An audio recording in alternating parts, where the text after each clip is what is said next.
Buen día a todos. Bueno, voy a hablar en portugués. Eu sempre me esqueço. Bueno, Bom dia, siempre boa me tarde a olvido que todos que estão tengo la participando mais uma interpretación. vez dos encontros Bueno, bienvenidos, que a gente bienvenidas. tem Gracias por sobre discussões participar sobre otra Covid-19 a cada vez 2 semanas. en estas actividades que Só tenemos lembrando que a sobre gente faz essa COVID apresentação prolongado cada dos em conjunto, semanas. numa união, na parceria do Projeto Recordamos ECO, da que es Universidade una Católica do alianza Uruguai del e da proyecto IPIM, ECO con la Instituto Universidad Nacional de de la Tecnologia da República de Fiocruz, Rio de Janeiro, Uruguay Brasil. y el Instituto Fiocruz de Río de Hoje a gente Janeiro vai ter en uma apresentação Brasil. de um caso Hoy clínico vamos a do presentar Dr. un caso Sérgio clínico a cargo del doctor com pausas Sergio, durante a apresentação y durante para la a discussão. Vai ser presentación um vamos caso a tener clínico pausas para relativamente longo. debatir sobre este O Dr. caso Sérgio é clínico profissional de da Unidade COVID Acadêmica de Saúde prolongado. Ocupacional na El Faculdade doctor de Medicina da Sergio UDELAR, es asistente de la obrigada, Unidad Vanessa, Académica de Salud por participar. Ocupacional de la Universidad de la Depois da República. apresentação, a Gracias, gente vai ter doctor um momento Sergio, para por discussão. participar. As Durante perguntas la para você presentación vamos a tener colocar perguntas no oportunidades para chat, se debatir, pero interessar, se se não quiser pueden também ir perguntar poniendo na hora, porque a preguntas en gente el chat si vai quieren colocar durante a apresentação no chat. ir diciendo Lembrando algo que a gente en pode tiempo real deixar durante a la câmera presentación, pueden ir escribiéndolo en ligada el com chat. o microfone Eh, desligado e levantar a mão se Recuerden quiser e a gente dá a que palavra. A gente tem a tradução deben simultânea dejar el português e micrófono espanhol apagado. para que todos possam Levantan la mano assistir si quieren no seu pedir la idioma. palabra. É só selecionar no menu Y inferior tenemos da interpretación apresentação. simultánea español y E portugués. é isso, mais uma vez, Hay colocar que no chat seleccionarlo en los botones de abajo de la Obrigada, doutor pantalla y Sérgio. para Também participar os extras simplemente temos recuerden coordenadores de hoje, levantar são o la doutor mano. Federico, En la coordinación hoy eu, tenemos Maria al doctor Pia, e o Federico, Fernando estoy também yo, participa. María Pía y Fernando Obrigada pela también. participação de todos aqui. Muchas gracias por su participación. Buenos días a todos. Un gusto estar acá compartiendo con ustedes este caso clínico interesante. Yo soy el doctor Sergio Machado, asistente de la Unidad Académica de Salud Ocupacional y asistente de la Unidad Académica de Toxicología. Me acompaña el profesor Fernando Tormasina y damos inicio a la presentación del caso clínico. Traemos un caso interesante para discutir,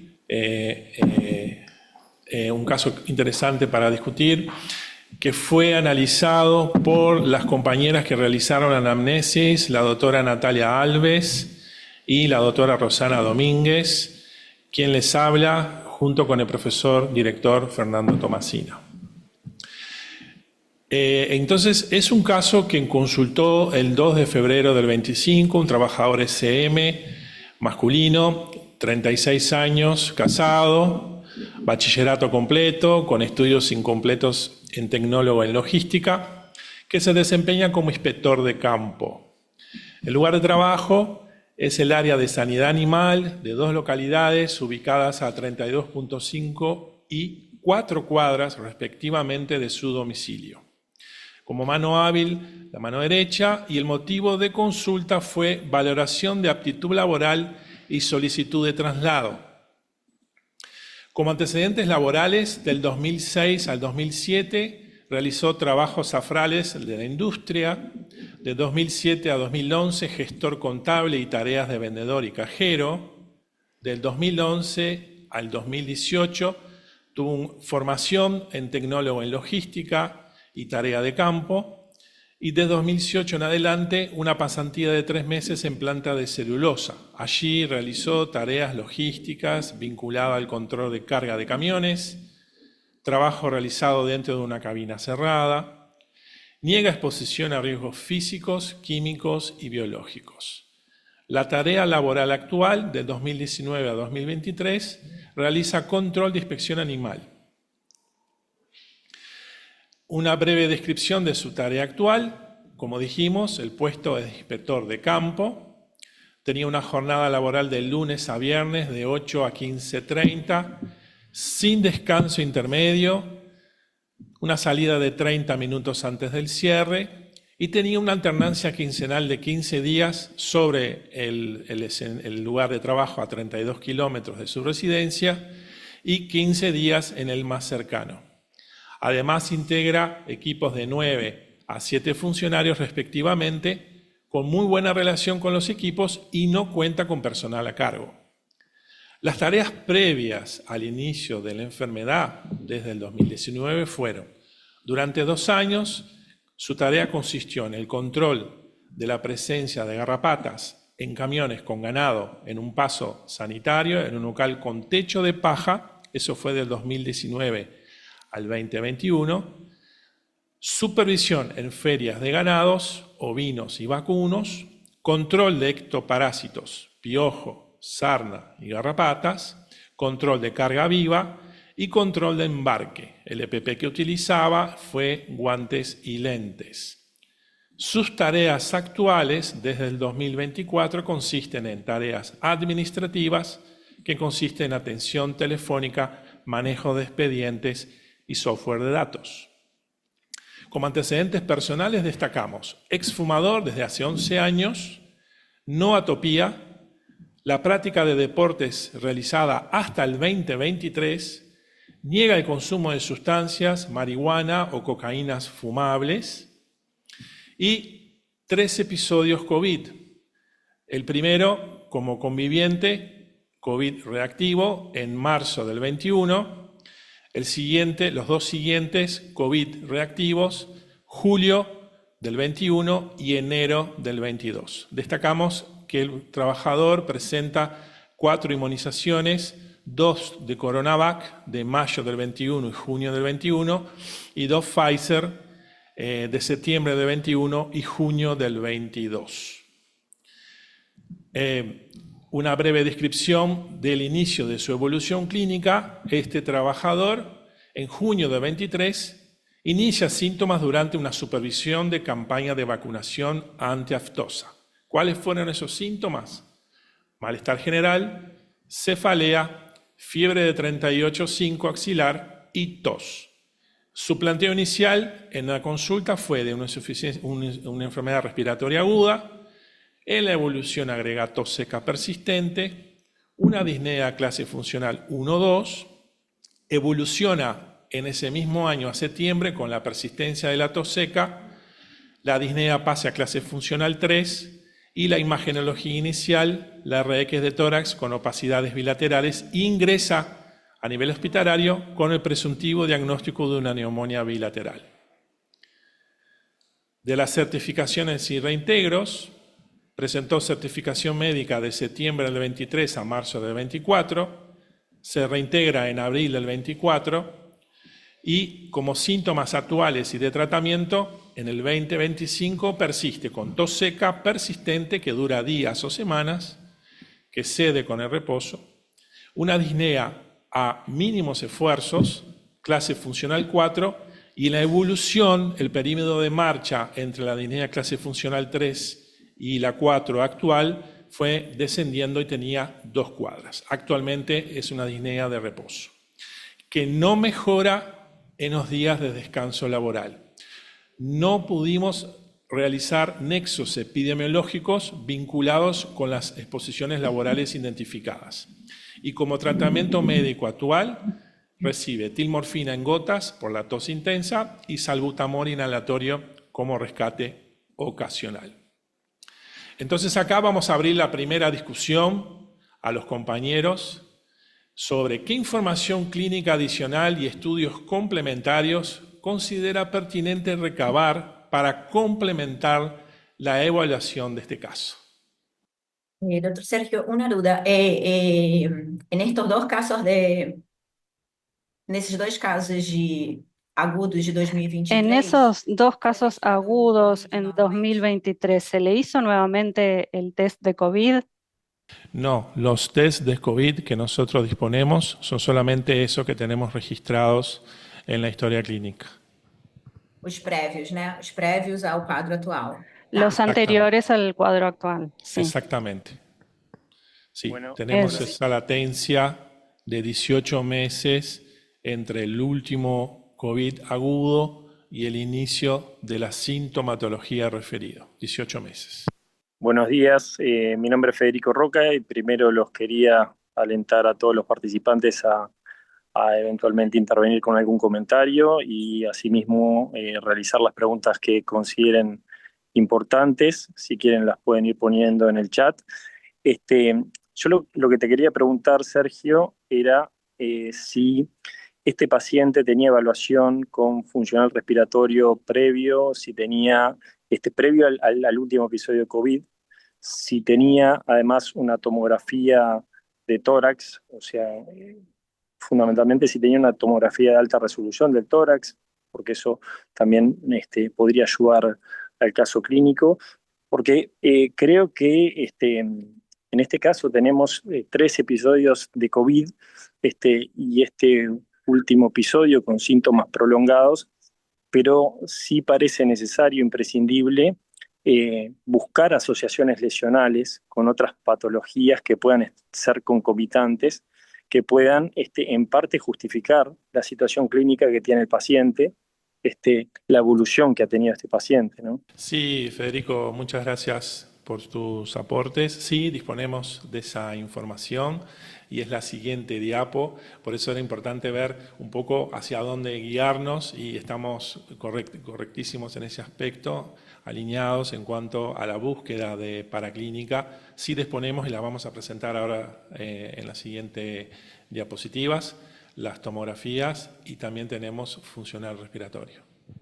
Excelente. Si querés, Sergio, entonces, ahí va. Seguimos con el caso clínico para ir.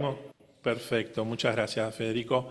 Bueno, muy bien. Entonces, continuando el análisis de la información complementaria de este caso clínico, disponemos de estudios diagnósticos que fueron realizados en la evolución de este trabajador, de este paciente. Iniciamos con la fibrobronco con lavado broncoalveolar, donde se realizó la búsqueda micológica directa y cultivo de galactomananos, nocardia, en las cuales el resultado fue negativo. Tenemos una baciloscopía y un GenExpert que fueron negativos para BK. Tenemos cultivos de la expectoración que tuvo el crecimiento de un Streptococcus pneumoniae sensible a penicilina. Este trabajador tiene serología para VIH negativa. Disponemos de una biopsia, se hizo 2 biopsias este trabajador. La primera realizada en la ventana de tiempo luego del inicio de la sintomatología. Esta se realizó en el Uruguay, donde el resultado, como resumen, informa una neumonitis intersticial broncocéntrica. También se hizo la búsqueda de compromiso sistémico cardiovascular con un ecocardio Doppler transtorácico con insuficiencia mitral y tricuspidea leve, una FEBI conservada y ventrículos normales. Tenemos un funcional respiratorio con un patrón restrictivo moderado sin respuesta a los beta-2. Esto fue realizado en el 2024. Y aún hoy tenemos pendiente anticuerpos ANA y de factor reumatoideo. Disponemos de 3 tomografías. Nosotros pudimos acceder a 2 en agosto del 24 y enero del 25.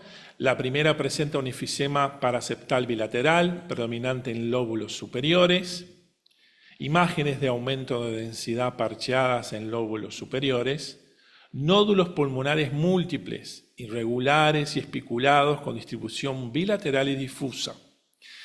Las imágenes de la tomografía del enero del 25 no tienen cambios respecto al anterior y el trabajador, el paciente, se realiza una segunda biopsia en el exterior, está siendo estudiado hoy en el exterior, donde los resultados de la microscopía informan parénquima sin alteraciones estructurales, hallazgos compatibles de non-specific interstitial pneumonia, un infiltrado linfocitario peribroncovascular, una metaplasia peribronquialar y 2 granulomas no necrotizantes.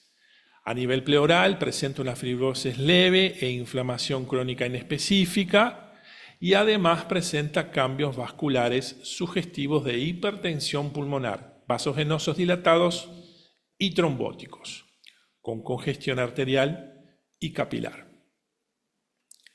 No sé si aquí quieren hacer algún otro aporte los compañeros. No sé si alguien tiene alguna pregunta para realizar en este momento. Merecen al menos 2 consideraciones más. Una, si tenemos además de, digamos, obviamente que acá ya estamos en presencia de algunas alteraciones estructurales que se ven en la imagen, en las imágenes, este, que, que pueden estar, si bien en relación con el COVID y el COVID prolongado, pueden estar en relación con concomitancias, como con asociaciones lesionales, que bueno, que también es importante definir.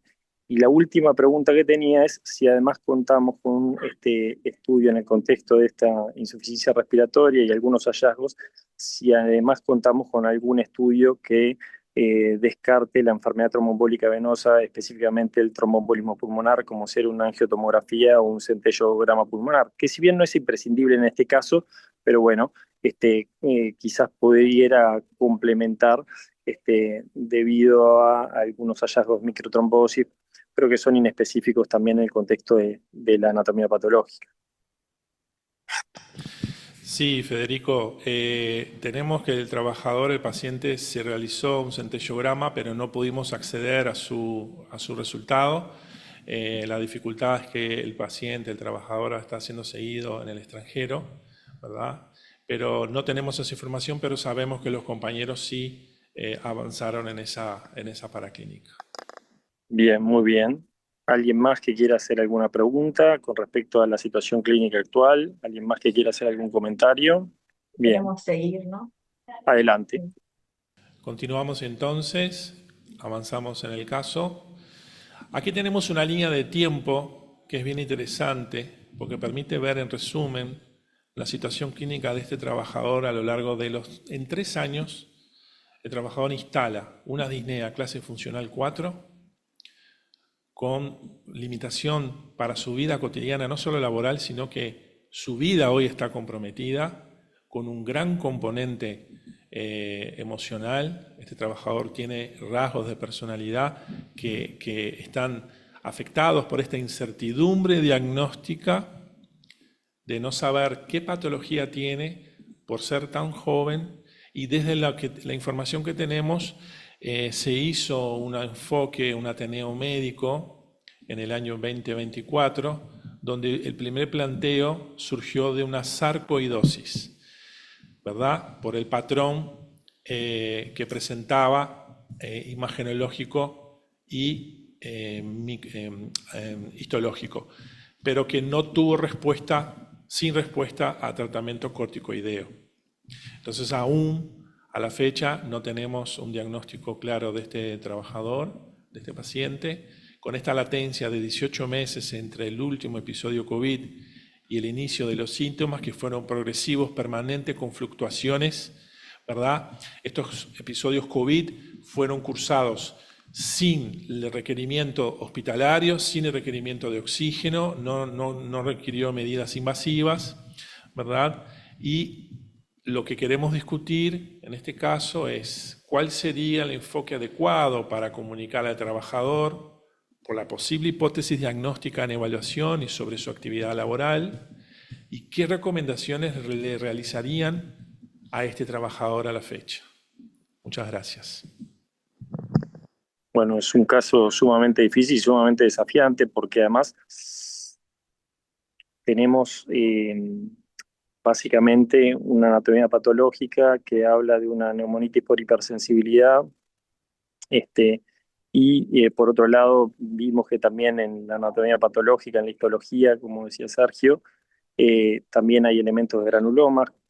Ambos, uno de ellos nos asocia más a la sarcoidosis, siempre y cuando tengamos alguna otra consideración, y otro nos puede arrimar hacia el diagnóstico de una neumonitis por hipersensibilidad.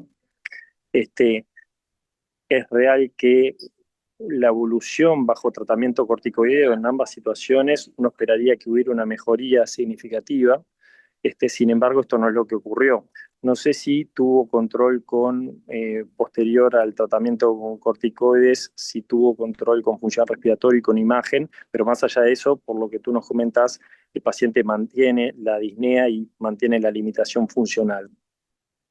Del punto de vista del diagnóstico, creo que es muy difícil tener una única palabra para el paciente. Tenemos distintas eventualidades, dentro de la cual el COVID prolongado es una de las eventualidades importantes, pero también hay otros diagnósticos asociados que podrían estar siendo parte de la causa, y quizás lo que habría que encontrar sobre todo es si eventualmente hay algún tratamiento con respuesta, y además evaluar esa respuesta desde el punto de vista más allá de clínico, hacer una evaluación de la respuesta del punto de vista funcional y del punto de vista de la imagen. Les quería preguntar a ustedes cuál les parece que pueda ser el enfoque más adecuado para el público, y también para ambos ustedes, cuál sería el enfoque también para manejar con el trabajador, con el paciente, perdón. Sergio, ¿quieres seguir? Yo no tengo nada más no tengo nada más a acrescentar. Frederico Sergio, resumiu. puedes seguir. De hecho, Federico resumió y resumió algunas conductas. Aquí estoy de acuerdo con lo que dice Federico. No tengo nada a agregar. La única duda que tengo, quizás me lo perdí, en la diapositiva anterior, las preguntas. Dijiste que tiene, Por conta debido a la falta de diagnóstico, psicologicamente abalado, que alguma coisa está assim, não foi afectado isso? psicológicamente, E eu ia só ¿correcto? perguntar, porque Y talvez lo que alguém iba a pergunte preguntar es, no quizás meio da lo questão, perdí, se essa parte, apesar de não si ser esa a parte, causa dos aunque no sintomas, se es essa la parte causa também de está los sendo síntomas, si acompanhada. eso también tiene algún tipo de seguimiento. Sí, muchas gracias, compañera. En realidad son pocos datos lo que nosotros pudimos recabar, lo que sí, básicamente referido por el trabajador de su preocupación, ¿verdad?, por la ausencia de diagnóstico y la incertidumbre en cuanto a su situación laboral y extralaboral. Nosotros, imagínense la dificultad que se nos presenta en este caso en cuanto el enfoque de las recomendaciones y tomando en cuenta el trabajador como un todo, ¿no? Que no es solamente un proceso de trabajo, no es solamente una tarea que realiza, sino que es algo mucho más complejo que eso. Entonces la información que tengo es muy escasa. Mucho de lo que se está estudiando en este trabajador, respondiéndole a Federico nuevamente, se está haciendo en la Argentina. No tenemos información completa, ¿verdad?, pero sabemos que están avanzando en cuanto a los estudios de funcionales respiratorios y aún pendiente descartar patología vinculada al inmunocomprometimiento. Hola, buenos días, buenas tardes para todos. Realmente el caso es muy interesante y la verdad de una gravedad inusitada, una persona muy joven con una limitación muy importante, y entendemos que para cualquier persona en su situación las dudas diagnósticas generan mucha ansiedad y muchas dificultades en el manejo.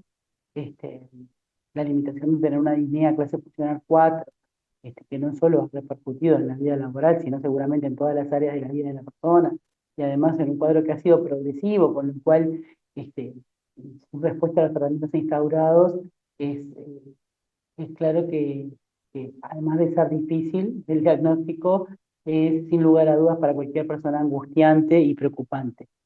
Es difícil poder estar seguros hasta qué punto la existencia del COVID puede generar repercusiones. La latencia tan prolongada no es lo que está habitualmente referido.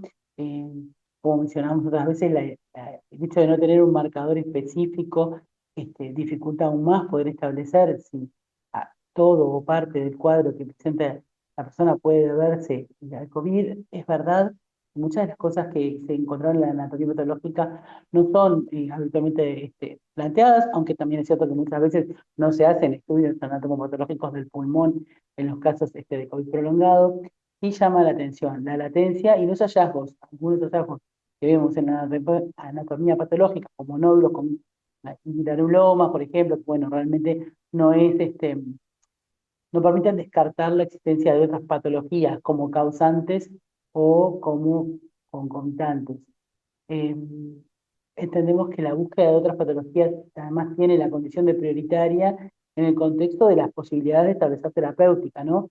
Habitualmente, cuando uno ve un cuadro tan grave y progresivo en una persona tan joven, con la preocupación adicional de de que esto de seguir evolucionando, el soporte puede no ser suficiente y en ese contexto poder buscar causas eventualmente tratables y modificables de la evolución parece de bastante entidad. Sin lugar a dudas, la sarcoidosis y otras patologías cobran lugar, si tiene granulomas, nódulos, la sarcoidosis realmente podría ser una opción, hay otros estudios que se pueden hacer en ese sentido. Este, Probablemente no tengamos, por lo menos de momento, ningún estudio que permita descartar la existencia de concomitancia o como causante de un cuadro de COVID prolongado.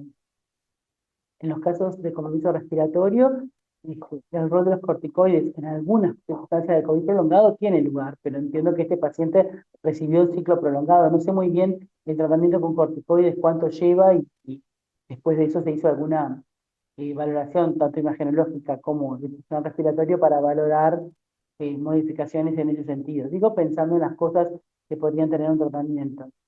Eh, no parece, pero la infección por tuberculosis siempre está presente en nuestro ideario, sobre todo en una persona que tiene granulomas. Digo porque habría otros estudios en ese contexto, tanto para sarcoidosis, como para tuberculosis, como para algunas etiologías de base autoinmune de hipersensibilidad que uno pensaría que se puedan realizar. Pero entiendo que probablemente esté en seguimiento neumológico. Y quería preguntar particularmente por el tratamiento corticoideo, cómo había sido y por cuánto tiempo, digamos, porque un poco también en este contexto podría ser de utilidad.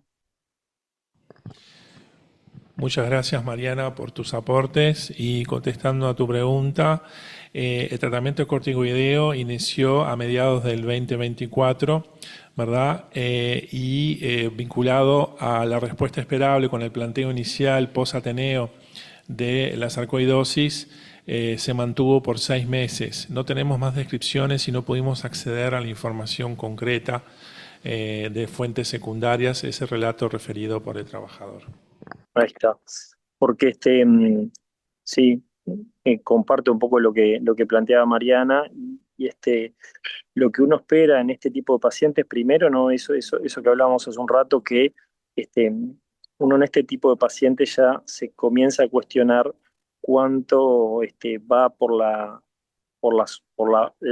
las otras enfermedades y cuántos va por el COVID, y si el COVID no es una concomitancia en esto junto a una enfermedad, y a veces es una forma de hacer diagnóstico de otras enfermedades, que es lo que nos pasa. Lo que pasa es, claro, sabemos de la evolución y de las complicaciones que pueden dar el COVID prolongado y muchas veces eh, se confunden unas con otras. Pero más allá de eso, me parece que acá tenemos clara indicación del tratamiento con corticoide y lo que uno piensa es que sí, deberíamos tener una evaluación anatómica y funcional para valorar respuesta más allá de la clínica. No obstante lo cual, es llamativo la escasa evolución clínica y casi escasa respuesta clínica a los corticoides. Pero eventualmente uno se tendría que plantear escalar teniendo, digamos, la anatomía patológica, tanto de neumonitis por hipersensibilidad como planteo de sarcoidosis en contexto de granulomas en la anatomía patológica, que se descartó BK y supongo vasculitis, uno plantearía quizás que profundizar un poco más en el tratamiento inmunosupresor con corticoides de tipo metilprednisolona, con bolos y eventualmente plantearse un arrodor de corticoides en este caso, a definir cuál, pero eventualmente una eventualidad sería el micofenolato por vía oral. Ahora, con respecto a una de o las dos preguntas que tú planteabas, creo que la experiencia clínica que podemos tener frente a cómo responder al paciente frente a estas dudas diagnósticas es muy difícil. Los pacientes esperan de nosotros un diagnóstico etiológico claro y a veces los diagnósticos etiológicos no son 100% claros. De hecho, acá tenemos 3 o 4 enfermedades que pudieran ser las que explican la enfermedad y nosotros tenemos que tratar de decirles cuál es efectivamente la que está. A veces es real que hay concomitancias y que más de una cosa puede hacer efecto. Pero bueno, por lo menos hay que transmitir eso, que el tratamiento realmente en este caso me parece que no cambiaría con respecto a la indicación de los corticoides, tanto si fuera una neumonitis por hipersensibilidad como si fuera una sarcoidosis. Este, y bueno, lo que sí uno plantearía es la posibilidad de escalar en otros tratamientos para avanzar. Me parece que decirle que vamos a hacer una nueva biopsia ya teniendo dos anatomías patológicas no tiene mucho sentido. Y sí el enfoque de lo que es la cronicidad, tanto del COVID prolongado como de las comorbilidades respiratorias que tiene, es muy complejo porque es una enfermedad muy limitante y el paciente es muy, muy joven. Y creo que ahí sí también es importantísimo el enfoque multidisciplinario que podamos tener en conjunto con psicología médica, psiquiatría, con salud ocupacional, eventualmente con cuidados paliativos, con neumología, con medicina interna.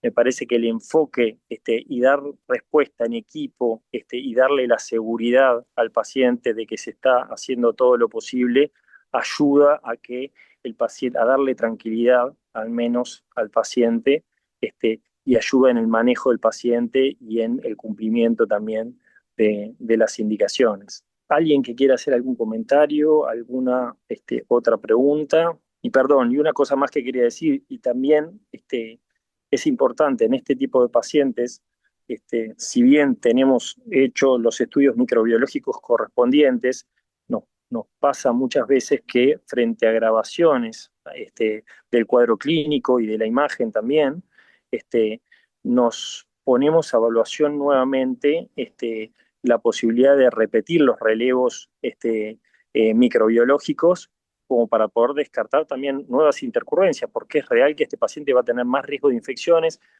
por estar inmunosuprimido y por la patología respiratoria que tiene. Entonces va a estar en riesgo de micosis pulmonar, va a estar en riesgo de tuberculosis, de neumocitosis y obviamente de COVID, por más que esté vacunado. Y de otros virus respiratorios asimismo también. Entonces también es importante, más allá de tener un relevo microbiológico puntual ante la exacerbación o la alteración, la peoría de los síntomas respiratorios y cambios en analítica, como puede ser la elevación de los reactantes de fase aguda, es imprescindible en ese caso, o el agregado de nuevas imágenes pulmonares es imprescindible en ese caso también replantearse si ahora no habrá una nueva concomitancia infecciosa asociada. Quería hacer algunas apreciaciones.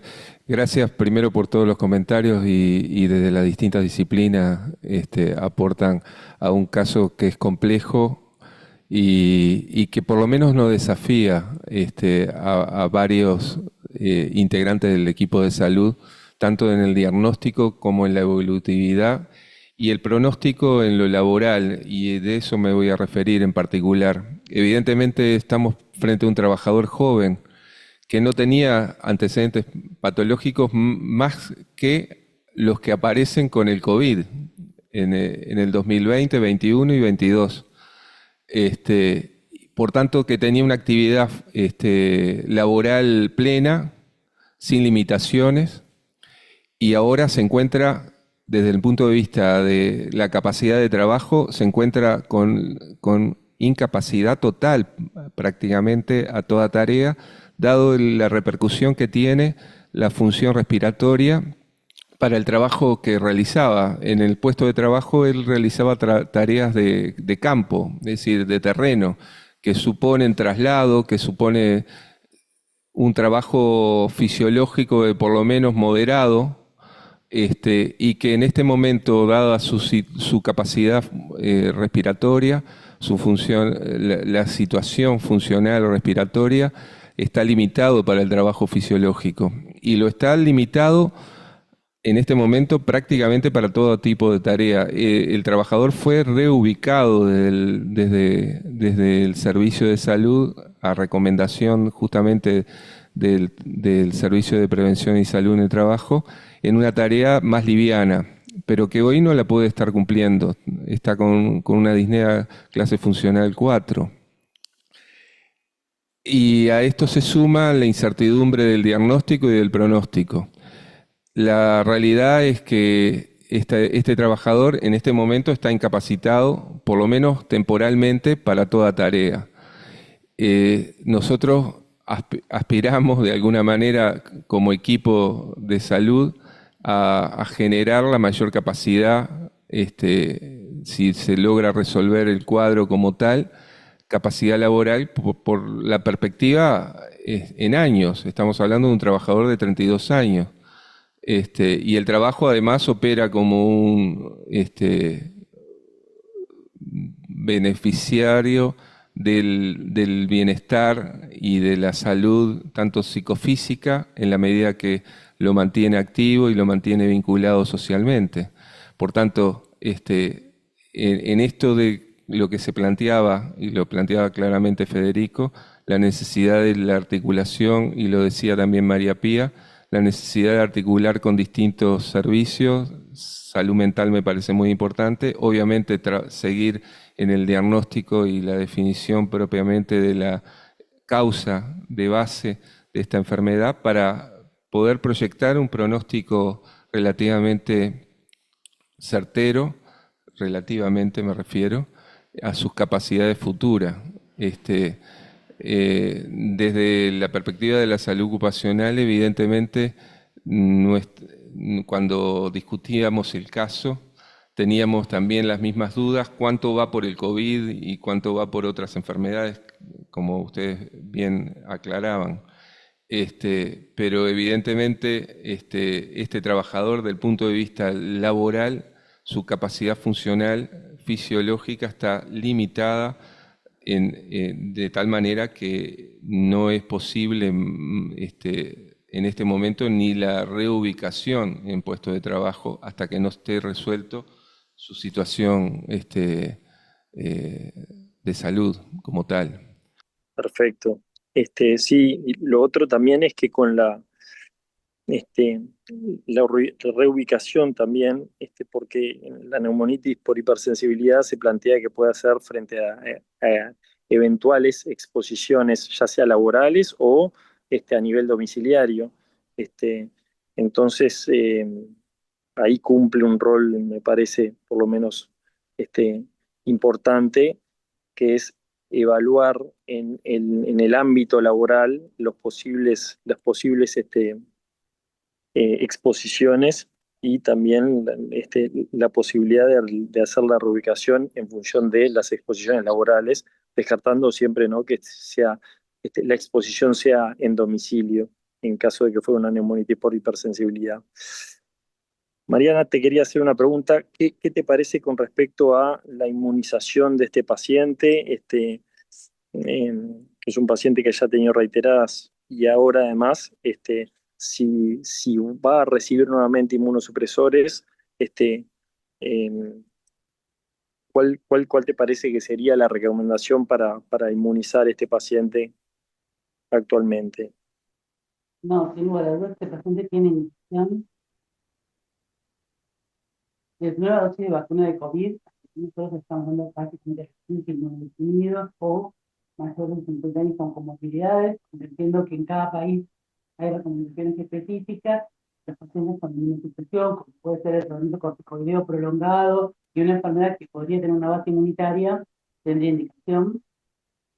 Obviamente que la vacuna de la gripe, también la vacunación antineumocóxica, que bueno, varía un poco en cada país. En el nuestro está la vacuna de la gripe, de la vacuna del neumo 13 y del neumo 23, hay otros países que están con el neumo 20, hay algunos países que están con el neumo 10, eso hay que buscar, pero tiene indicación de la vacuna antineumotóxica. Y bueno, también la prevención de las enfermedades respiratorias que se tengan en cuenta, pero en lo respiratorio también hay que tener en cuenta la posibilidad de TCP, de neumonía pseudovésica, realidad en las complicaciones secundadas, en estas dosis tenemos con frecuencia, y la profilaxis con el rinzo, con metazol, puede un rol primordial en ese contexto. Digo porque también habría que tenerlo en cuenta con el tratamiento por. Y lo otro es que si bien es muy alejado, Te escucho un poco lejos, Mariana. Perdón. perdón, voy a ver Ahí si va. hablo más alto, a ver si saco esto. Ahí. No, y Ahí, decía que en perfecto. realidad lo otro es que en realidad las etiologías infecciosas, si bien, como decía, tan directas, ¿no? No el COVID prolongado, sino que pueda tener tuberculosis, histoplasmosis, este, otras micosis en el contexto de que tenga nódulos pulmonares múltiples, eh, son más bien alejadas en el contexto de este paciente al no tener diagnóstico y con la rápida evolución y la mala respuesta al tratamiento, cobran relevancia y uno pensaría también en buscarlas, digamos, ¿no? Digo que en el contexto de la evaluación diagnóstica existen algunas micosis de evolución subaguda, las que habría que estudiarlo en el contexto de los nódulos pulmonares múltiples y que otras enfermedades que parecen más probables, como podría ser la sarcoidosis, no han sido confirmadas. Entonces, bueno, uno capaz que vuelve a pensar en esa posibilidad de la búsqueda infecciosa etiológica. Digo porque me parece que el paciente no está cerrado en lo diagnóstico y como nos pasa en muchos casos, la falta de, por un lado, un componente que permita confirmar o afianzar el planteo diagnóstico de COVID prolongado es una dificultad para poder establecerlo y entonces los diagnósticos quedan abiertos. Y por otro lado, el no tener una medida terapéutica específica para plantear y por tanto ver la evolución, también es otra cosa que está en la base.